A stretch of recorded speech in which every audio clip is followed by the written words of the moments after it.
Good morning, Joy Quilting here. This morning I'm going to show you how I thread one of my sewing machines, the top threads.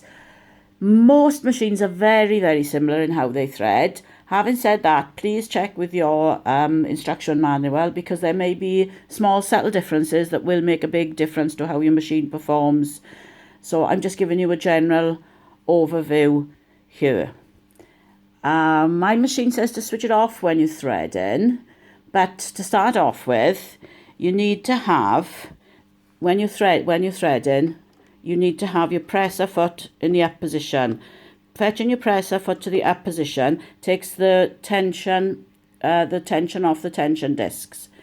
You also need to have this tension, I'm not sure what it's called, this tension, it's a thread take-up lever. So this thread take-up lever needs to be at the top position.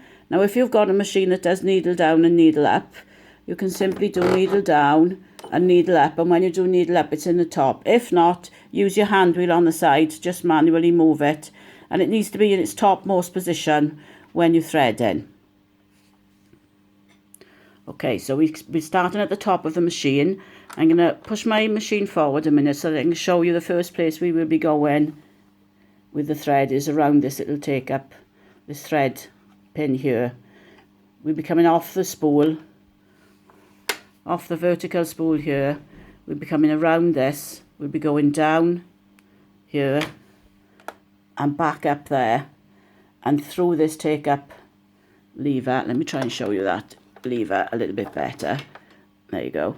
Okay, so we'll be going through the back of that and back down to the bottom of the machine.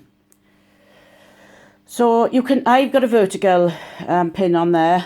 That's for vertically wound threads. If you've got a horizontal pin and you've got a horizontally wound thread, you can use that. The pin on my machine just pops in there if I need to use it. You see that? It's actually for the bobbin, but you can use that, or you can always put a thread in a mug at the back of your work.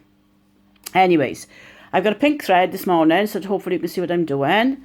So I'm going to take the spool pin holder off, pop the thread onto the spool, pop the pin back on, and then I'm going to take this thread and I'm going to bring it. Oh, that's a good start, isn't it? Let me get that back.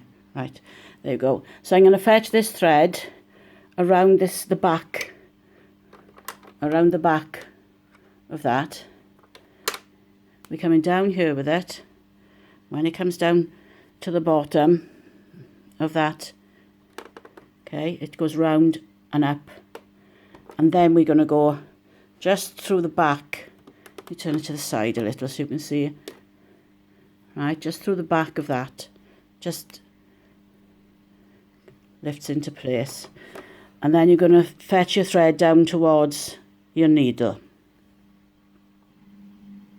So here we are coming down there towards the needle, and I got a little hook. I've got one either side because it can take a twin needle.